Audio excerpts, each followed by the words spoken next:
the chairman of the Oversight and Government Reform Committee, Darrell Issa. Thank you. Thank you, Mr. Chairman.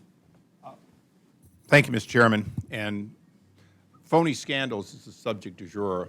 But let me just, first of all, thank the conference for the trust of letting me do the many investigations. The vast majority of the things that we investigate don't get called phony scandals by the President. The vast majority come from Inspector General's offices, 12,000 men and women throughout government who, in fact, uncover waste, fraud, and abuse. On a few occasions, they come because, tragically, American lives are lost. Whether it's in Benghazi or Fast and Furious, these rise quickly to the top. On occasions, it's a matter of civil injustice or outright wrongdoing that hits the press. But it seems that the basis for calling something a phony scandal, if I take the President's indications and in the entire Cabinet, is does it begin to go, in his opinion, to his political appointees? Our committee does not start off almost ever looking at a political appointee. We almost always start off with an Inspector General's report or a loss of life, looking at the facts available to us and then asking questions. That's what we do. That's what we have to do. We have to follow the facts. As we've followed the facts, two things have become very evident.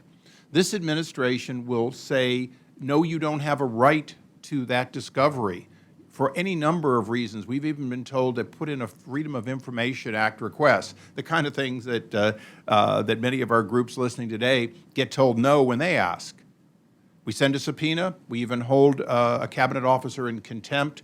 And what do? They go to the federal courts, and they say the courts don't have the right to decide disputes between the two bodies. That's where we are today.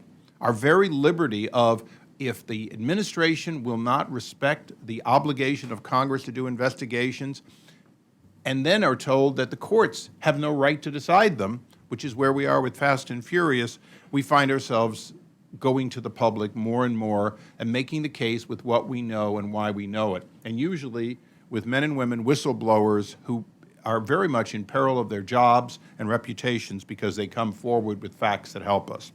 That's where we are today. Now, I think it's pretty clear that the American people understand that 2,000 weapons going to Mexico and to the drug cartels, they can call it a scandal, but they certainly need to call it wrongdoing. And the families do not call it, Brian Terry's family does not call it a phony death of Brian Terry when he was murdered at the border. Benghazi is not phony. 4 people are dead, people that shouldn't be dead if the warnings were heeded, and some of whom wouldn't have been dead if there'd been a relief effort mounted in time or if there'd been a plan for one.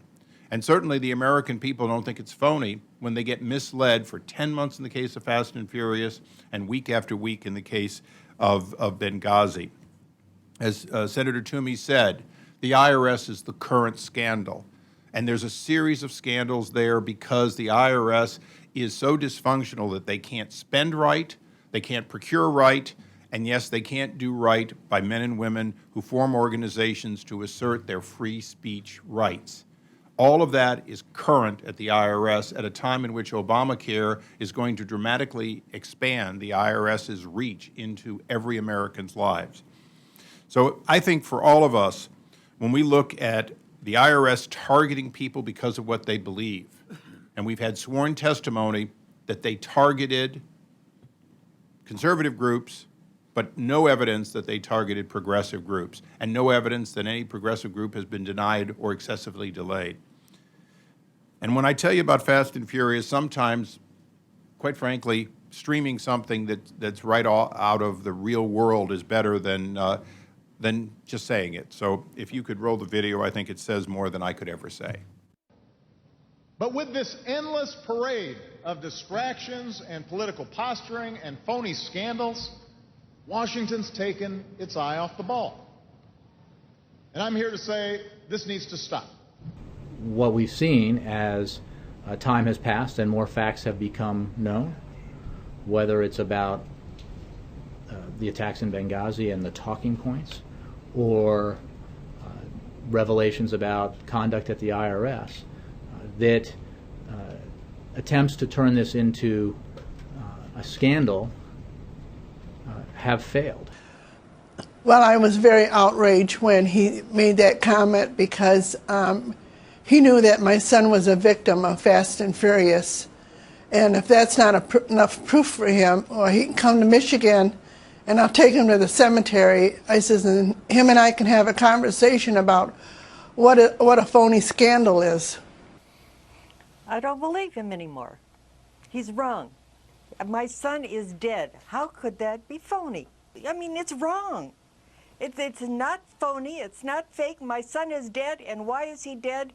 And all I'm waiting for, even to this date, is for someone to get back to me and tell me what happened.